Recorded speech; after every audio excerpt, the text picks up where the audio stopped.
Now, I am not one who usually spends time at spicy sites, but one July night a few months ago, I not only looked at the content, but signed up for their premium membership. I figured it was $100 well spent. I was watching a live feed of a very hot woman as she was being banged from behind by a very good-looking, well-built guy. I have seen better stuff, but something about this scene really got to me. It was the woman, hot housewife Jenna, they called her, but I knew her real name was Kelly. Kelly was my wife. Hot housewife Jenna, Kelly was moaning rather loudly as the unknown, hot guy was doing her. I could see from the expression of lust on her face that she was enjoying immensely. I had witnessed that lust look firsthand many times. As I continued to watch, my prediction came true, and she let it go, and just shook as she screamed out from the intense pleasure she was receiving. Nature's Pleasures Spa was certainly a good name for the website because she was doing what nature intended, having hot sex and deriving the greatest of pleasure from it. When Kelly rolled over on the bed laying there looking totally satisfied, he grinned and said, "Well, darling, that was pretty damned good. I bet your old man never makes you climax that good, does he?" Hot housewife Jenna, my Kelly, grinned back at him and said without hesitation, "Well, Mario, that was pretty damned good for sure as you say, but just so you know, no one lights me up like my husband. I have been with a few men, but no one ever makes me happy like he does. You are good, but he is fantastic, so don't quit trying harder." And she grinned at him again. Mario looked at her quizzically and asked, "Well, if he is so fantastic, why are you cheating on him by coming here and letting me do you?" She replied without losing her grin, "I didn't plan for it to happen, but I like to have sex and I am glad you service me. I also do it because I can get away with it and he will never know. I actually love my husband with all my heart, and after 3 nights here I realize how much better he is than what I get here, and it makes me love him and appreciate him all the more." She laughed and added, "Actually, I probably am doing him a favor by coming here and doing this. So, get over here and drill me some more." Like I said earlier, the $100 was money well spent because I was able to see what was going on with my loving wife for a lot less than surveillance equipment or private investigators would have cost me. You are probably asking yourselves how I got here, what transpired before that night to make me go to this site. It's a good question, and I guess the most honest answer would be a fluke. A rare piece of good fortune that turned my way. Not good fortune that my wife was screwing Mario, but good fortune in that I now knew she was cheating on me. Kelly and I have been married for just over 8 years. We first met when we were in elementary school together. We grew up in the area of a small-sized town in central Illinois. She lived in town and I lived out in the country. Her father owned the largest grain elevator in the area, and my father owned the largest grain farm in the area. Because our parents did business together, it was natural that we would meet and go to school together and be friends. I won't bore you with the grade school crushes, the high school romance, or even the college scene. We both have dated, and yes, betted other people. We had not been exclusive with one another, but deep down I guess we always knew that we should be a couple. Oh yes, I was indeed the one who took her virginity, but along the way there were others for her and for me. It was in our junior year at the University of Illinois that we decided to become exclusive, and sometime later I asked her to marry me. About 1.5 years later, 1 week after we graduated, we were married. We both received degrees in business administration. Life was good. At least I thought it was good until that night in July. Anyway, let me continue. 3 years ago, Kelly's parents retired and moved to Phoenix, Arizona. Kelly, her sister Amber, and her 2 brothers Tom and Carl Gentry bought 48% interest in the grain business from Tom Sr. He wanted to retain controlling interest for a few years to add his financial backing to their growth. Eventually, he would begin to decrease his interest until they owned it 100%. Amber is married to a friend of mine, Walter Swanson, Wally, who also happens to be a grain farmer. He operates a farm that is just a few hundred acres smaller than mine. We live quite close to each other and spend some good times with them. Tom and Carl co-manage the grain business and Kelly is their controller bookkeeper. Amber also works at the facility dealing with customers and processing grain sales transactions, etc. It is a true family-run business with a few additional employees, mostly truck drivers and grain handlers. During the peak of harvest season, they employ a few part-time workers also. I guess that is enough background, so I should continue with the sordid tale of how I discovered my wife screwing another guy online and what happened after that discovery. All 4 of the Gentry children had spent a huge amount of extra time putting together the deal for the purchase of the interest in the grain business from their father. I wasn't involved very much in it, but I knew that they had to bust their humps to get the deal done. There were bank meetings. There were meetings with the Illinois Department of Agriculture. There were meetings with insurers. All of them were burned out after the deal was done. Fortunately, this all took place during the winter, which was their slowest time of the year. For me, it was after harvesting time, so I didn't need Kelly on the farm as much as I would have during my two busy times of the year. She didn't actually do any of the farm work herself, but with 2,200 acres in corn and soybeans, both of those times are extremely busy for me, and I needed Kelly to run errands for me, etc. You get the picture. So, since we were not busy, the girls, Kelly and Amber, decided they wanted to take a few days and go to a spa to relax and unwind. They booked a 3-night getaway at an appropriately named spa called Princess Spas. I know I spoke of Nature's Pleasures Spa, but that was the name on the website. The real name of the spa was Princess Spas. The girls came back so relaxed and rejuvenated that they decided to do it again that July after the planting season was well over. The next year, they booked another weekend. It was during that weekend spa visit that I was viewing the video online. But how did I ever find it? Dan Marvel, the field agent for the Illinois Department of Agriculture in our county, happened to stop by during a routine tour of his area of responsibility. Kelly and I had known Dan in college, and he asked about her, and I mentioned that she was on a getaway at Princess Spas. Dan gave me a funny look and said that there was something funny happening there that maybe I would be interested in checking out. He said a cousin of his used to work at that spa as a masseuse and had told him some pretty wild tales about what happened there. He said they even had a website with a different name. He didn't recall the exact name, but thought it had something to do with pleasures. I asked him what he was talking about, and he cautiously said he didn't really want to go into it, but that I should check it out. Well, you don't know me, but I am an internet poker. I go online and poke around looking for interesting stuff, and occasionally do hit spicy sites, but usually just other interesting stuff. So that evening in question, I did some poking around and I found Nature's Pleasures Spa. It didn't take long to find the live feed and the game was on. Now I can tell you all about what happened that night, but why? You know what happened. I was hurt, I cried, I yelled, I got angry, I got depressed, and I got everything else a man would get when he found out his wife cheated on him. I soon found out that it wasn't the first time she had cheated either, because Nature's Pleasures Spa had an archive folder, and I was able to find videos from the previous 2 visits as well as videos of the 2 previous nights Kelly and Amber had been there. With the premium membership, I was able to download each of the videos for an additional $20 each.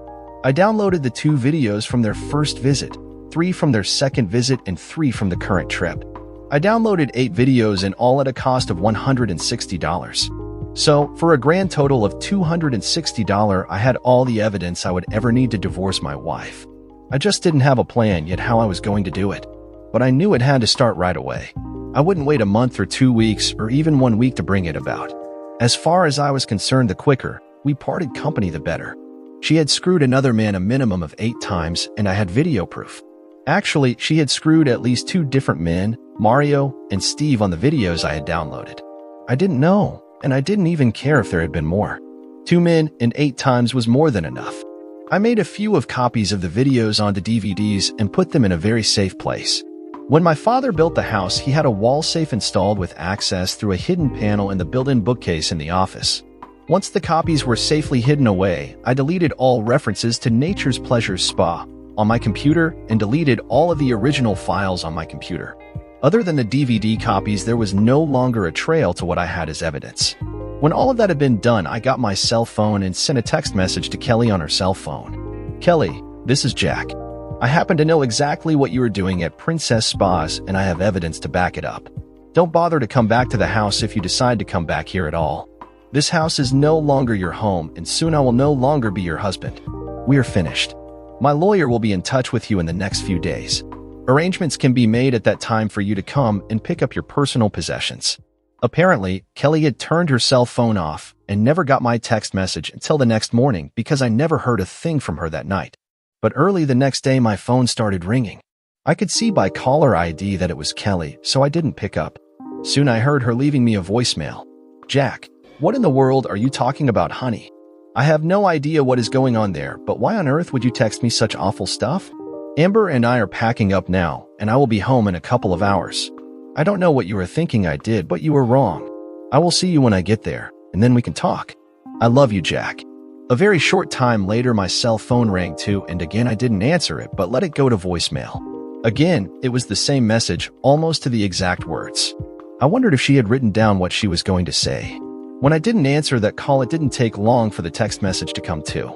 She was a broken record because she repeated almost verbatim what she had said in the 2 telephone messages. Since I didn't have to actually talk to her, I decided to send a short reply back to her by text so she knew I got her messages but chose to not talk to her.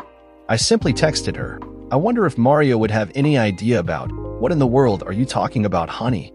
If I asked him, "Why don't you have him call me and I will ask him?" What I said about not coming back to the house, I meant, "Do not think you can come home. You cannot. It is over, Kelly." I didn't get any more texts, but I did get another phone call from Kelly later that afternoon. She left a message, "Jack, we need to talk. I am staying with Amber until you and I talk and put this awful misunderstanding behind us. Please call my cell phone and talk to me." That was Sunday afternoon, and I did not return the call. The next morning, I went to my bank and arranged for a second safe deposit box in my name only. I put 1 copy of the DVDs in the box along with the original of my prenuptial agreement. I had made arrangements for a meeting with my lawyer at 11 a.m., so I had made an additional copy of the prenuptial agreement. He had one, I was sure, but I didn't want to take a chance that there would be any problem. At the appointed time, I walked into my lawyer's office and there sat Kelly. She looked up at me when I walked in, and I could see that she looked like hell. It was obvious that she had been crying and her hair was unkempt, and I can see that she had not had much sleep because there were dark circles under her eyes. She always got that way when she was overtired. Kelly said to me, "Jack, we have to talk about this." I asked, "How did you know I was going to be coming here?" She said, "Richard called me when you made the appointment." At that time, Richard Warner, my attorney, came out into the reception area and asked us both to come into his office. My anger was seething beneath the surface, so I said, "No, Richard, we will not be going into your office together.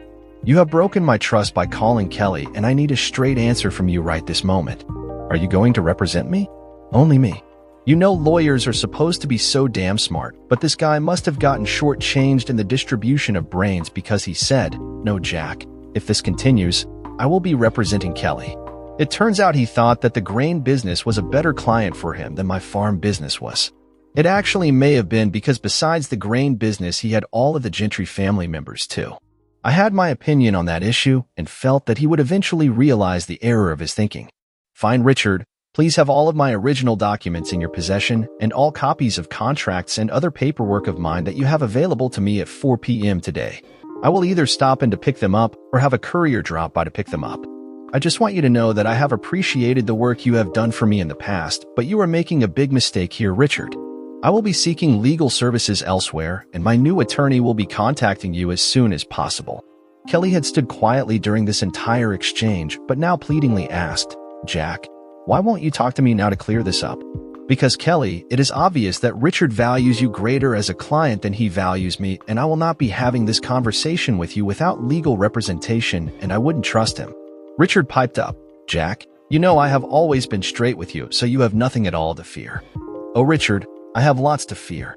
You cannot serve 2 masters, so they say, and it is clear whom you have chosen to be the master in this. Besides, you have already proven you can't be trusted when you called Kelly in here. Goodbye. My attorney will be in touch." I could hear Kelly begin to cry again when I walked out the door. Shit, now I had to find a new attorney. Well, I knew that David Warner was a very able attorney and highly competitive with Richard Warner. I figured that might be a good choice, but I wouldn't dive in without doing some checking. Attorneys, accountants, bankers, and insurance agents are people you get into bed with, and you better really know what you have before you pull back the covers. I realized that attorney-client relationships are most crucial because they almost always have privileged information. I knew a few people who used David, so I called the law office and asked them if they had a list of references. The secretary said they did have a list and gladly agreed to email it to me. There were 4 friends of mine on the list, so I decided to stop in to see 3 of them and get their opinion about the work that David did. It really didn't take a whole lot of time because each of the 3 quickly gave me a glowing recommendation for David. There was no doubt in my mind that he would do a good job for me. I didn't go see the 4th friend because it was Wally, and I didn't want to get him involved since he is married to Amber, Kelly's sister. I called David's office a second time. I gave my name and asked if I could make an appointment to see him after 4 p.m. The receptionist told me that he was busy until 4:30 p.m., but she would check with him and see if he could see me after that. I realized that there was a chance that he would not see me, but I had to try. When she came back on the line, she said that Mr. Warner would indeed see me at 4:30 p.m., but it would have to be a short meeting as he had other obligations in the evening. I agreed to that and told her I would be there shortly before 4:30 p.m. She said, "I look forward to seeing you at that time then, Mr. Hagen. By the way, my name is Samantha. I am David's wife." At 4 p.m., I stopped at Richard's office to pick up my paperwork, and they didn't have it all copied yet. It was obvious that they had been stalling, hoping that I would change my mind. I have to tell you that I blew up big time and told them that I had better have every piece of my legal paperwork in the next 15 minutes or my new attorney would be contacting them. They asked me who that might be, and I told them they would find out soon enough. Well, that office was bustling after that. I think they had 3 people making copies all at one time, and 20 minutes later I had every sheet. I still had time to get to David's office by my appointment time, so I didn't raise any more stink about being late on my deadline. I had my meeting with David, and he agreed to become my personal and business attorney. I asked him if I could leave all of the paperwork I had obtained with him for safekeeping, and he agreed to put it in his vault until we had the time to go over all of it together. We set an appointment for the next day, Tuesday, at 9 a.m. to go over all of the paperwork and set a plan for my divorce. When I walked out of the office at 5:30 p.m., I smiled at Samantha and asked, "Well, Samantha, am I in trouble or are your evening plans still okay?" She grinned back at me and said, "You did just fine, Mr. Hagen. Our evening will go just as planned. I wish all of our clients were as prompt as you have been, but please call me Sam from here on." "Thank you, Sam, and you please call me Jack." The next morning, we reviewed all of my business paperwork and contracts. I can't discuss it here, though, attorney-client privilege and all that. I can tell you, though, that David thought that everything seemed to be in order from the business perspective. We broke for lunch, and David and Sam invited me to join them at the local diner. I agreed and met them there since I wanted to stop at my bank before we resumed in the afternoon. They were a charming couple, and we had a very enjoyable lunch together. I found out that they were both a few years ahead of me in school. David had said that he actually was in the same grade as Tom Gentry, but that they were not close. I guess they were both too competitive with each other. I found out that they had been married about 10 years and had 2 daughters ages 6 and 3. They showed me pictures, and the 2 little ones were very pretty. They took after their mom too, I could see. Both had beautiful smiles just like Sam. I think that lunch did me a world of good.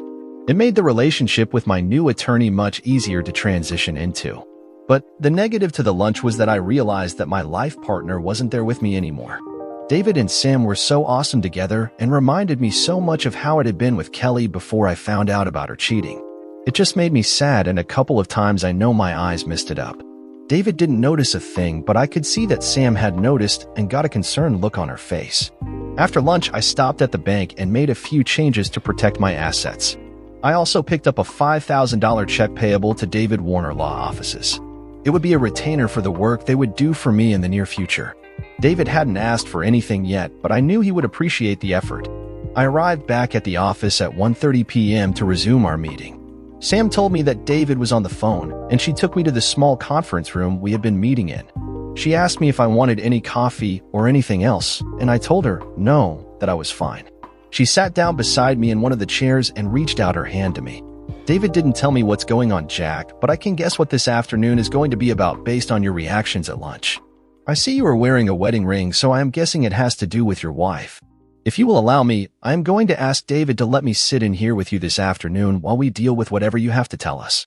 I was on the verge of breaking down again, so I just nodded my agreement. My anger had tamed for the time being, and I guess the emotions of the hurt were stronger now. It would be good to have a woman close by with the sensitivity they have. I realized I just might need the sympathetic presence of having Sam there. In the afternoon meeting, I told the entire story about discovering Kelly's cheating. I broke down a couple of times, and Sam stepped in to sympathize and comfort me. Once I regained control of my emotions, I informed them of my intentions. Unless something comes out to change my mind, I plan to file for divorce and to enforce the terms of the prenuptial agreement. David and I reviewed the prenuptial agreement in detail. The terms are pretty much as follows. I keep 100% of all farm assets, real estate, and personal property. Kelly keeps 100% of grain business assets. Kelly gets 50% of our financial assets if there has been no infidelity. If there has been infidelity, Kelly only gets $25,000 for each year if she has been unfaithful, not 50%. Jack only gets $25,000 for each year if he have been unfaithful, not 50%. Household personal property 50% split regardless of the circumstances. Jack, I need you to show me the proof of infidelity, David asks. No, David, I have the proof, but I will not show it to you now, or to anyone else for that matter unless we are forced to go to court over this. Then I will show it to the judge. David insists. Jack, I need to see it to be sure we have a case of infidelity. I need to be sure. David, you need to trust me. I have the proof, but I loved Kelly and I don't want anyone seeing what I have seen unless it is absolutely necessary. Sam touched David on the arm and nods her head yes. David reluctantly agreed. During the next couple of days, Kelly called me several times and left me messages. I never took her calls and deleted the messages without listening to them. David called me and said, "We have set a Thursday meeting with you, and I and Kelly and Richard." On Thursday at 10:30 a.m., David and I drove over to Richard's office to meet with him and Kelly. When we arrived, I saw that Kelly's car was already in the parking lot, so we went on into the office. Richard's receptionist ushered us back to a small conference room where we waited only a couple of minutes before Richard and Kelly came in. Kelly looked a lot better than she had when I saw her at Richard's office earlier in the week. Obviously, she had fixed herself up for the meeting because she was in fact beautiful. I did everything I could do to keep my feelings hidden because I didn't want her to see how my heart ached for her. She smiled at me and said, "Jack, I hope we can finally talk and get this misunderstanding behind us. I miss you and want to come home." I didn't respond to her because I felt my voice would crack if I said anything at the moment. I needed to get my emotions under control. It wouldn't be easy, but I had to do it. David spoke up. "We are here to discuss the divorce proceedings for dissolution of Jack and Kelly's marriage. I believe we should open up the discussion, giving each party time to express their thoughts and opinions about how this young couple goes forward in their lives." Richard was nodding and interjected. "My client feels this is a total misunderstanding and welcomes the opportunity to clear the air and talk to her husband. I have been having a hard time controlling my emotions, but Richard did me a big favor. He ignited the anger in me again, and right now it was at the boiling point. I knew I could control the anger, and that made it simple to also control my emotions, my hurt and disappointment in Kelly. I would be okay." I said, "That is fine with me, Richard. Your client can talk to her husband." I looked across the table at Kelly and said, "Kelly, here are some facts. When we married, we signed a prenuptial agreement, and we modified it 2 years ago when you bought into your father's business. I have brought along copies of the modified agreement for all parties to have." Kelly looked on in a bit of a shock. She quietly said, "But Jack, I don't want a divorce. I want to be your wife. Why can't we just get past this misunderstanding and go home and be happy again?" I pretty much glazed over that comment and continued. Our intention was to protect individual interests while still reaping the benefits of our marriage. Originally, the prenuptial agreement was to protect assets held in my family over several generations. Then when you bought into your father's business, it was to also protect the same assets long held in your family. In the event of a divorce, our agreement clearly spells out that I will retain 100% the assets from my family, and you will retain 100% the assets from your family. All debt pertaining to those business assets will accrue to the business, and the other party will have no responsibility. Because we jointly work to provide our marital assets, our agreement calls for certain monetary and property splits depending on the circumstances of our divorce. As this document clearly shows, you are entitled to all of your personal items, including clothing, jewelry, your car, and other items that a man would have no interest in.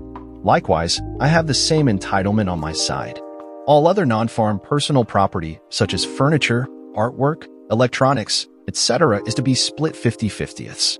Farm personal property, such as grain bins and machinery and equipment, etc., is to remain 100% mine, as it is an integral part of the farming operation. The monetary distribution to you in the event of a divorce is 50% of financial assets if there has been no infidelity. There are 2 exceptions to that distribution in the event of infidelity, as you can see in the document. In the event that you divorce me for infidelity, the distribution would be that I get only $25,000 per year or $200,000, not 50%. In the event that I divorce you for infidelity, the distribution would be $25,000 per year or $200,000 total, not 50%. I'm going to ask you some questions, Kelly. How you answer the questions will determine whether I pursue the divorce and on what grounds. Obviously, that will also then determine the outcome of any monetary distributions. If our marriage is going to have any chance to survive, Kelly, you must answer each question with perfect honesty. If you refuse to answer or I catch you in any lie, it is over. Is that understood? Are you willing to do that to have a chance to save our marriage? Kelly had been sitting there looking totally stunned by my recitation of our prenuptial agreement. She quickly snapped out of it and responded, "Yes, Jack. I will answer your questions and I will answer them honestly. I love you and I want our marriage to survive. I will do anything to get you to stop this and allow me to come back home. Kelly, I would like to tape record these questions. Is that acceptable to you?" This time she hesitated a bit and turned to Richard, who had pretty much remained silent up until this point. Richard, being a typical lawyer, said, "Kelly, I would advise against that, but you do what you feel is important to you."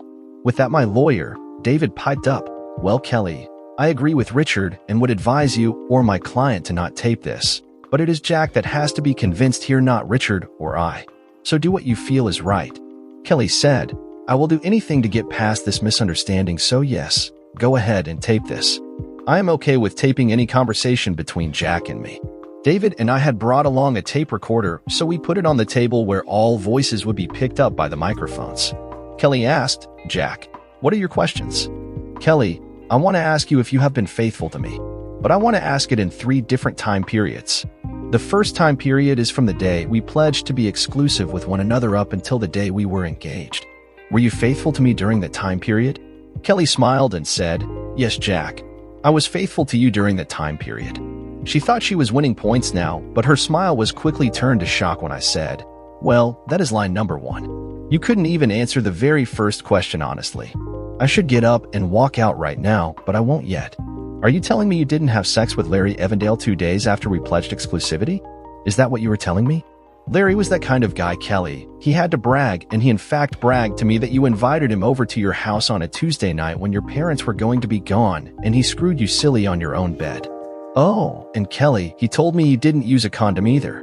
He grinned at me and said bareback is a lot more fun when you are a 304. His parting shot at me before he walked away was, "Jack, she really loved it, and I am certain that I will get lots of repeat performances in the future, probably even after you marry the 304. Now you probably could say he made it all up, but strange as it seems, Amber was nearby and happened to overhear it all. She walked over to me after Larry left and said, "Jack, Kelly loves you, and she won't cheat on you again. She was just giving him a farewell sex. Please don't do anything stupid. And by the way, he lied, he did use condoms. I saw the packages in the trash the next morning. So, you see, Kelly, you have already lied to me, but I can understand what you did even if I hated it. I am going to give you a pass on this lie, but there will be no more passes. From here on, tell me the truth or suffer the consequences. After that event, I didn't trust you, so I watched you like a hawk for the next 6 months. For that entire 6 months, you did nothing to arouse suspicions in me, so I asked you to marry me and gave you the ring you have on your finger for the time being. I knew you were probably hoping that would come quicker, but I wasn't ready to trust you yet, so you had to wait." Question number 2. During our engagement, from that day you got the ring until our wedding day, did you cheat on me, Kelly? She never hesitated a second as she said, "No, absolutely not." I knew what that answer was going to be because I said, "Well, I know that is true because you see I still didn't trust you totally, so I continued to observe you for that entire year until I felt I could trust you. I was almost certain you were faithful to me during that time." Richard, to his credit, asked if we could take a break. He wanted to confer with his client and give her time to regroup. He had noticed, like me, that during my tirade about Larry Evandale, Kelly had gotten very emotional and was on the verge of breaking down. He wanted to give her a chance to compose herself before we continued. We in fact took a break for lunch, and David and I drove by his office and picked up Sam and went to the local diner for the Blue Plate special. Sam asked how it was going, and David said, "I think Jack is doing fine. There hasn't been much come out yet, but he laid the groundwork for an honest answer for the marital period. If she admits all of it, he may still want to pursue the divorce, but he also may see that she truly wants to preserve her marriage. It will be a tough call, but I think he will be able to make it. Of course, if she lies, then Jack has to decide where to go from there." Sam looked over at me and her woman's intuition kicked in, and I knew she saw my pain. I gave a weak smile and said, "This is not an easy thing at all. Why on earth do people do such stupid things and cause so much pain in their own lives and in the lives of those who they love?" She reached her hand over on top of mine and said, "If we only knew Jack, we could bitch slap them before they could be so stupid." Of course, that got me to laugh, as did David. Even in this difficult time, I could laugh. I guess that is a testament to the resiliency of humanity. People grieve at funerals, but they also laugh. I guess people grieve at divorces, but can also laugh too. I smiled at Sam and said, "Thanks, Sam. I really needed that." She just nodded. Shortly after 1 p.m., we returned to Richard's office and the meeting with Kelly. Before I asked the next question, I reminded Kelly, "You need to answer these questions with total honesty. If you lie in any way, it will be the end of this meeting and no hope at all for our marriage. Do you understand this?" Kelly said, "Yes, I understand, and I will tell you the truth." "Kelly," I asked, "from the day we were married until this very moment, did you ever cheat on me?" I saw the tears well up in her eyes, and I felt so badly for her because I knew how painful it must be for her, but I couldn't comfort her or let her off the hook. I needed so badly for her to care enough about our marriage that she would confess everything. I didn't know if I could stop this divorce or not if she told me the total truth. I would know, however, that if she told the total truth, she cared enough to try to save our marriage. "Yes, Jack, I did cheat on you," she responded. She dropped her head down onto her crossed arms on the table and just sobbed. "I am so sorry, Jack. Can you ever forgive me?" I asked that Richard and David leave the room because I had a few more questions for Kelly, and I didn't want to embarrass her in front of those other men. They both objected, but I insisted that David leave, and Kelly nodded to Richard that she wanted him to leave also. I had her confession that she had cheated on me on tape. It would be all I needed in a divorce hearing, and I didn't want the rest of my questions and her answers on tape, so I turned it off. "Kelly, answer these questions. When, where, who, and why?" She sniffled a few times. "Oh, Jack, I am so sorry. It happened this weekend at Princess Spa. One of the masseurs named Mario is who I cheated with. I don't know exactly why it happened, Jack. I guess just passions of the moment would be the best way to describe the why. Amber and I had been enjoying the day so much, and after a wonderful dinner, we each decided on getting a massage before we went to bed. My masseuse was Mario. I was on the massage table in the room lying on my stomach. Mario started the massage and it felt so good. His hands were soft and yet strong. He worked the muscles in my arms and my shoulders and back. He worked from my feet up my legs. He even worked my inner thighs, but stopped short of becoming too intimate, if you know what I mean. Then he started working on my back and shoulders again as I was still tense in those areas. I felt him untie my bikini top and pull the sides down. I have to confess it felt great, and I did nothing to stop him. At that moment, I had no idea I would get in over my head. With that, she started to cry again. "Oh, Jack, if I could go back, I never would have allowed it, and we wouldn't be where we are now. You have to believe me." Even though it was killing me to hear all of this, I wanted to hear the story she was telling. Not out of lust or a desire to get turned on, but because I wanted to know what she would tell me. "Go on, Kelly. Tell me the rest." There is nothing that I would like to elaborate, and we just had sex. I sat there for a moment hoping she would go on, but she didn't say another word and just sat there with her head down sniffling. Finally, she raised her head up and looked at me with a questioning look. "Jack, is there any hope that you will forgive me?" I didn't want to make it sound like we were in court, but in fact we kind of were, so I asked her, "Kelly, is this the truth? The whole truth? And nothing but the truth?" She looked at me with what I would describe as a weird look. It was a look of wonderment. It was a look that had a question, but no way to ask it. It was kind of an, "I wonder how much he knows" look. Finally, she said, "Yes, Jack, that is what happened. I am so sorry." At that moment, my heart was breaking, and against all odds, I was able to hide both the pain of her betrayal and the anger at her lies and keep my cool. I got up from the table and walked over to the door and summoned David and Richard back into the room. I looked at both men and said, "This meeting is over." With that, I walked over to the door and turned around. "Kelly, I am divorcing you on the grounds of infidelity. The terms of the prenuptial agreement will be enforced." She was shocked and asked, "But why, Jack?" I confessed my cheating, and I am begging you to forgive me and go on with our marriage. "Please, Jack, please. I love you so much. Please forgive me." "Kelly, you lied to me. You didn't care enough about our marriage to lay it all on the line.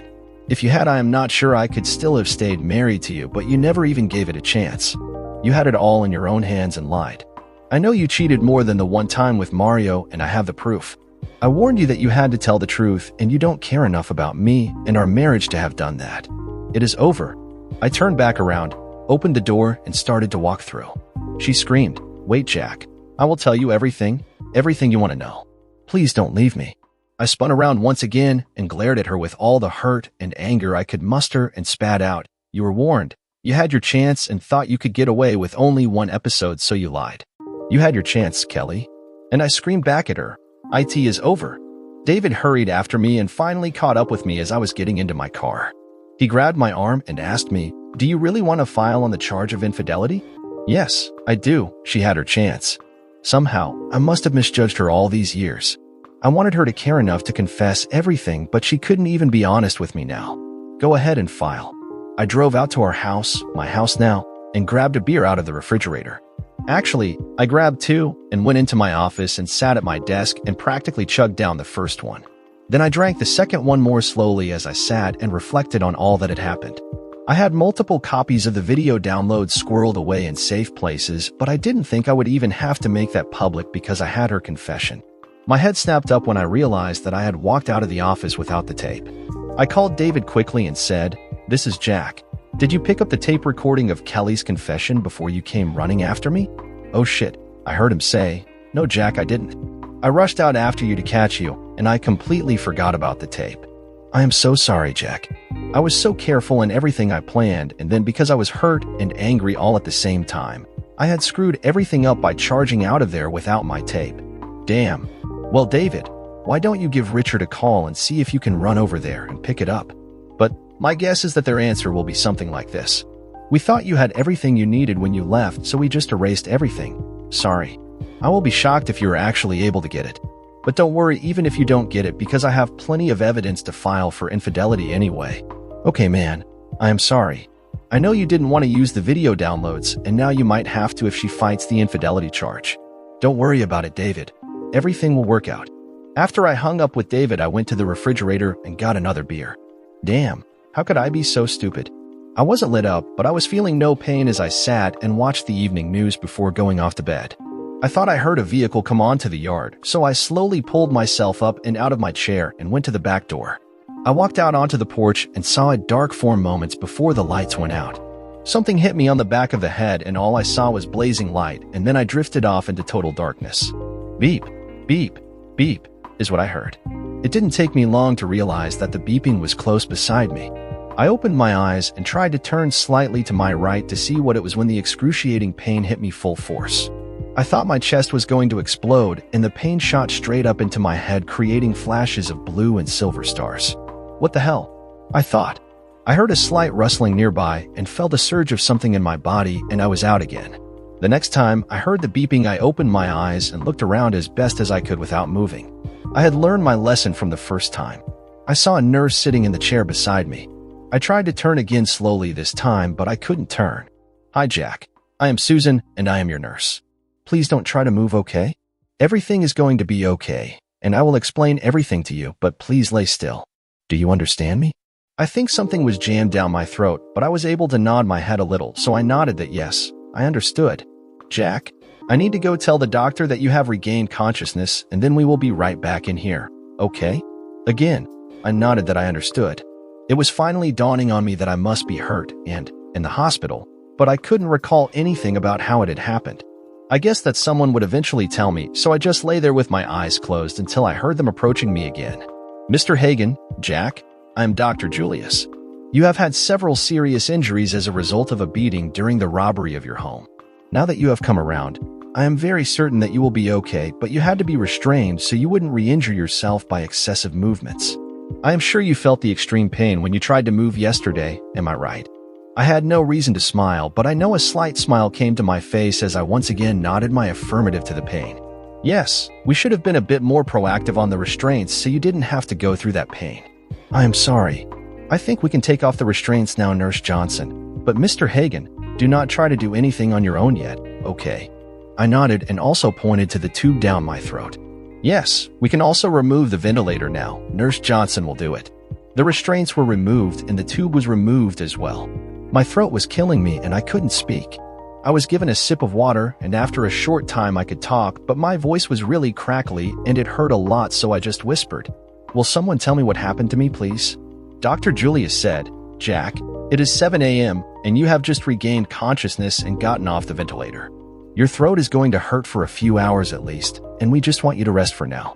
Nurse Johnson is going to sit with you, and after you have had a chance to rest, we need to let the police know that you were able to talk. I will give you a while before we make that call so you can recover some, but you will need to talk to them, and they will be able to tell you everything that happened. I can tell you that medically you have some serious injuries, including a concussion, 3 broken ribs, and multiple contusions. You also had a punctured lung from one of your ribs that caused your lung to deflate, but EMTs got to you in time to resuscitate you, and after repairing the damage to your lung, we were able to reinflate it. You were actually pretty lucky, Jack. If you hadn't been found quickly, you most certainly would have died. To put it bluntly, you have been beat up about as thoroughly as you could get. You were unconscious for 5 days, came to for a couple of minutes yesterday, and were out again until today. We are going to monitor you closely for a few more days, and then you will probably be free to go home. As promised, I had the rest of that day to rest with Nurse Johnson sitting close by the entire time. Anytime I moved quickly, I got pretty severe pains, so I lay pretty still. By later that afternoon, I was able to sit up, and with a great deal of assistance was able to use the facilities. Susan, Nurse Johnson, and I had some time to talk, and I found out that she had been about 3 years behind me in school. Her name then was Susan Fisk, and she had married Chad Johnson, and she had a 3-year-old daughter, Emily. Apparently, Chad was like Kelly and had been cheating on Susan, so she divorced him. I told her what had been going on with Kelly, and of course she was quite sympathetic. The next morning, bright and early, I was entertaining 2 police detectives, Harold Robbins and Josh Carter. I asked them to fill me in on what had happened to me before they got too far into asking questions. Detective Robbins said, "Well, apparently it is a robbery that resulted in an assault on you. We found a 2x4 on the porch alongside you, and it had your hair and blood on it. There were no fingerprints on it, so we assumed whoever wielded it had been wearing gloves. The door to your house showed no signs of forced entry, but of course that is because you came out onto the porch and the door was already open." He continued, "When we searched the house, we discovered that a number of pictures had been removed from the walls. There was an empty strong box in one of the desk drawers. All the file cabinets in the office had been ransacked. The drawers and closets in the bedrooms had been searched, and there were empty drawers and racks of a jewelry box in the master bedroom. We see evidence of a robbery, but of course don't have a clue to what was actually taken." Detective Carter jumped in. "When you are able to go home, you will have to look things over and determine to the best of your ability what has been taken. The doctor told us that it might be 3 or 4 more days before you are able to go home. At that time, we will have you go over everything with us, and we will update the reports." Robbins jumped back into the lead and said it was time to ask some questions. "What do you remember of the attack and what happened after?" "Well," I said, "not much, I am afraid. I had had a couple of beers and was watching the evening news when I heard a vehicle drive onto the yard. I got up to go see what it was about and stepped out onto the porch and saw the hint of a person kind of in shadows or darkness, and then the lights went out. I cannot recall seeing or hearing anything else until yesterday. I am afraid I will not be much help in solving who did this." "Well," Robbins said, "I think we still need to ask you a few questions which should help us work through this. Where was your wife when this happened?" "My wife and I are separated. We are in the process of getting a divorce, so I actually have no idea where she was at the time," I said. "Tell me, Mr. Hagen, can I call you Jack?" "Yes, of course you can. Is your divorce going amicably, or is there contention between the two of you?" "I guess I would have to say it isn't going well. She is contesting the grounds that I am planning on filing under." "And what grounds will those be, Jack?" "I am going to file on the grounds of infidelity. We have a prenuptial agreement, and her settlement is significantly less under those terms of divorce, so that is what she is contesting." "Well, if I might say so, that gives her plenty of reasons to do you harm." "Detective," I added, "I just don't believe she would do anything to hurt me." "I can't believe it." "That's okay," he interjected. "It will be something we will look at very closely, however, to do a thorough investigation." "So, are there any other people who might have a reason to do this to you? Do you have any business relationships that may have gone bad? Have you had any disagreements with neighbors or friends or family or any others?" "No, I can't think of a thing." "Okay, Jack. I know we will have to take a complete inventory of what was taken when you were able, but 2 things I want to ask about now. Did you have any cash in the house, perhaps in the strong box? And how much would it have been? Also, did you have anything else in the house, including jewelry and artworks, that would have had a significant value? I'm talking about thousands of dollars of value or greater." "Yes, there was some cash in the strong box. I would say it was upwards of $8,000. I usually keep around $10,000 in cash on hand, but I know I have paid some things out of it recently, so it is probably at about $8,000. There were some nice pieces of jewelry, but maybe only a few over $1,000. There was nothing else of significant value that I can think of at the moment.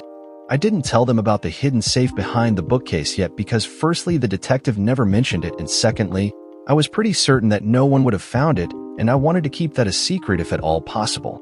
"Well, Jack, I think that will be it for today. If you think of anything, please don't hesitate to call me, and when you are ready to go home, let me know so we can do that inventory. If we have any other questions, we will stop by here or at your home if you are there." Over the next 4 days, I got progressively better. I had plenty of nap time most days, but some of the time I sat and talked with Susan. I had several visitors including Wally, Amber, David, and Sam. Kelly did not come and see me, and other than Amber, none of her family came to see me either. I suppose that was understandable under the circumstances, but I would have actually welcomed the visit. Richard, Kelly's attorney, did come to see me. We had been friends for years before this whole divorce thing started, and I was glad he had come. Everyone told me how sorry they were that I had been injured and wished me well. Both Amber and Sam kissed me on the cheek before they left, and they both had tears welled up in their eyes. I had some difficult times over those 4 days. Though I slept, I know that some of the time I was having bad dreams. I would wake up in a panic with my heart racing and felt tears in my own eyes. A few times when I awoke, I wasn't sure where I was, but it seemed that Susan was always there to soothe me with soft words and touches. At least one time, I know I woke myself up screaming, but I don't recall any of the bad dreams or the reason for the screams. I found out later that she stayed at the hospital with me even when she was off duty and only went home to clean up and change clothes each day.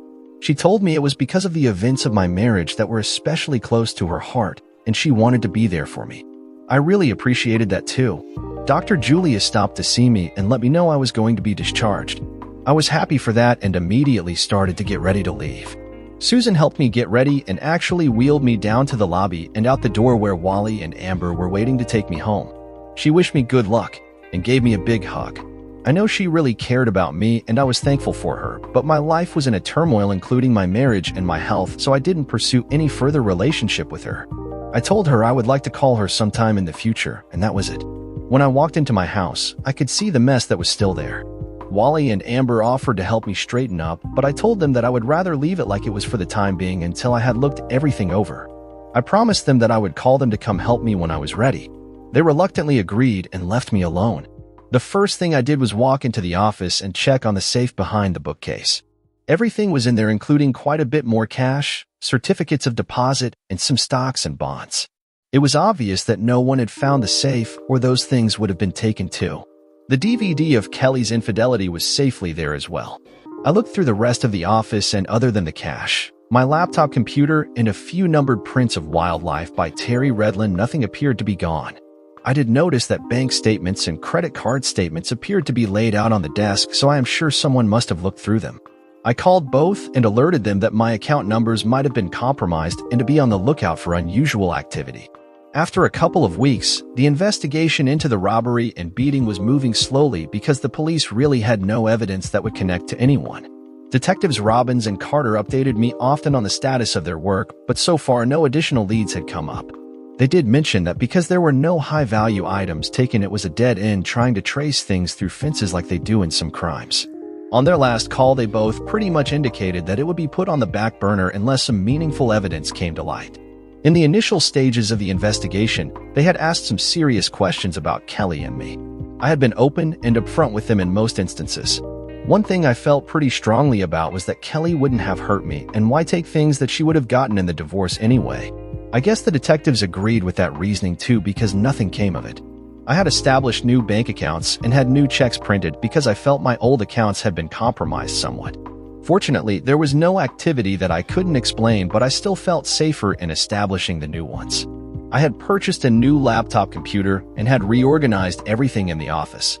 I was back in business. I sat down to pay some of the bills that had piled up while I was out of it and came across a bill from REDSS Incorporated. A light bulb clicked on in my head for the first time since the robbery. RED stood for Remote Electronic Data Storage Solutions. I had video surveillance of my yard. It encompassed the house, the grain bins, and machine shed. The video feed went into the computer in my grain office, out by the bins and dryer. Every night that feed was uploaded to RDSS as a storage backup system. It was retained by them, and I paid a monthly fee based on the amount of data retained by them. Every month I would go in and delete the oldest data to keep the fees manageable. I hadn't deleted anything from the time of the robbery. I had video. I immediately logged onto the website for REDSS and selected the day of the robbery from the archives, and I downloaded the entire day onto my laptop so I could view it. I was hoping that the quality would be good enough to identify who had beaten and robbed me. If it was good, I would copy it onto a DVD and give it to Detectives Robbins and Carter. That would get the investigation going again. As I scanned through the day, I realized there was nothing there that I would give to the detectives, and I knew now that they would never solve the crime. The rest of the bills were paid, and I started planning how I was going to move forward with the rest of my life.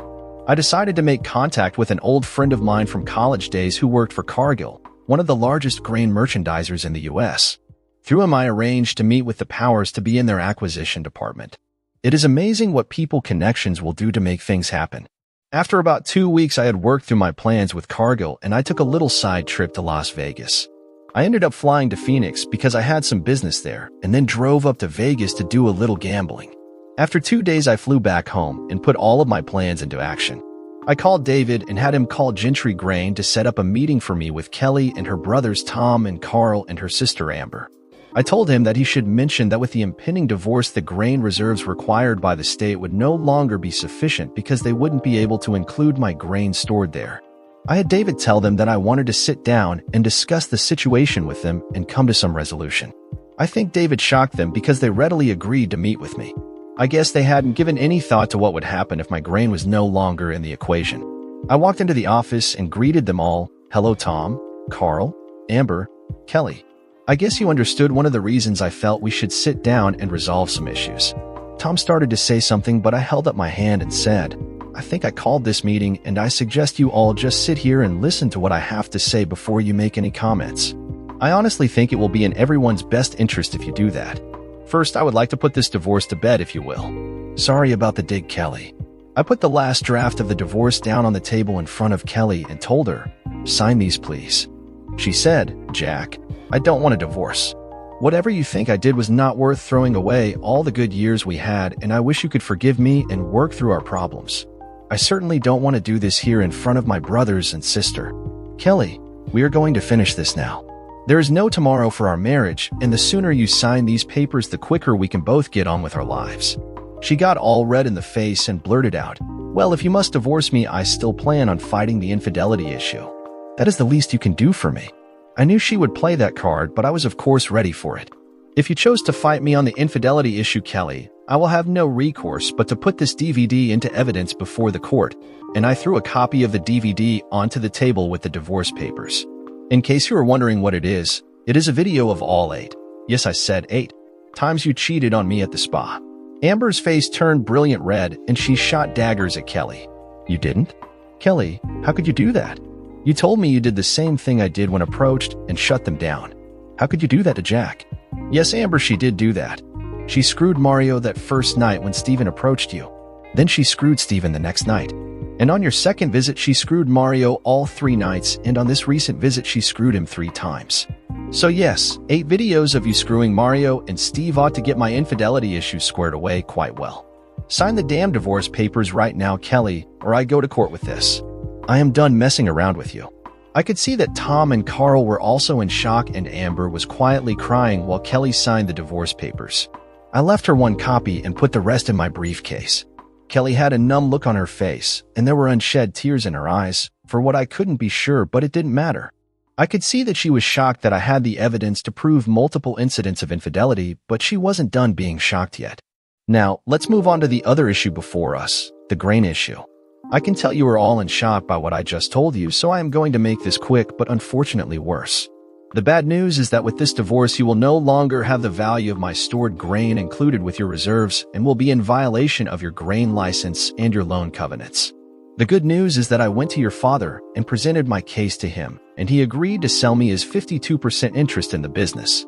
Your agreement with him had no clause for first right of refusal, so I guess Richard didn't do the best job for you in the purchase after all. I didn't show him evidence of your cheating, but he believed that I had it, so to him this was a no-brainer. He knew the company would be in trouble without my equity, so he sold me his stock, and now I am the majority shareholder in Gentry Grain Incorporated. You each own 12%, and as a group are in the minority position with 48%. The bad news is that I have negotiated a deal to sell my controlling interest in Gentry Grain to Cargill. They are always on the lookout for up-and-coming grain operations, and Gentry Grain fills the bill at the right price. The good news is that you have the option to sell your shares to them for the same price I negotiated with them. It is my recommendation that you do that. I negotiated a very good price. The bad news is that now your company is owned by someone else, and they will be evaluating personnel to see who adds value to the company. The good news is that as part of my negotiations, you each have 1 year guaranteed employment. During that time, I highly recommend that you bust your asses to prove to them that you are a valuable employee. Just so you know, I have also sold my farm to them, and Wally has sold his farm to them as well. Wally has signed a long-term contract with Cargill to manage both farms, and we all know what a great job he does and will do for them. The shock I had noted on all of their faces deepened and took on a degree of rage as well. Tom, being the oldest and the unofficial leader of the Gentry clan, was the first to actually speak. "What the hell have you done, Jack? You have destroyed this family business because my sister cheated on you? What kind of man are you anyway? How did you get my father to sell you his stock? What kind of lies did you tell him?" "I tell you what, Tom," I said.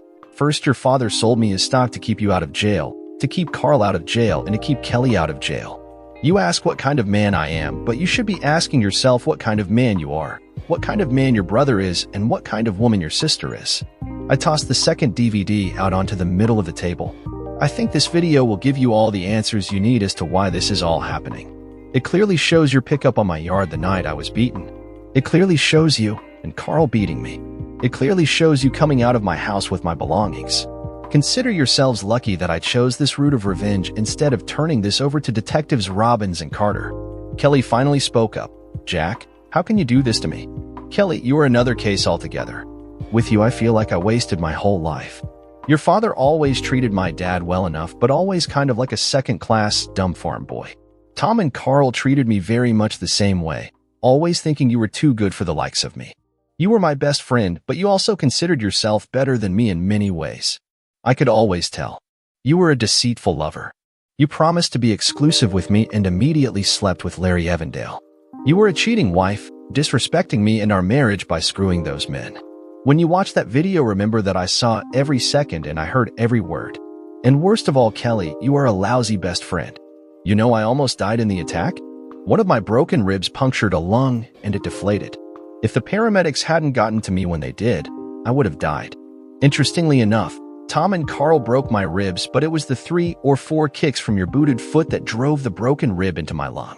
You, Kelly, almost killed the man you say you love so much. I would call that being a pretty rotten friend, don't you think?"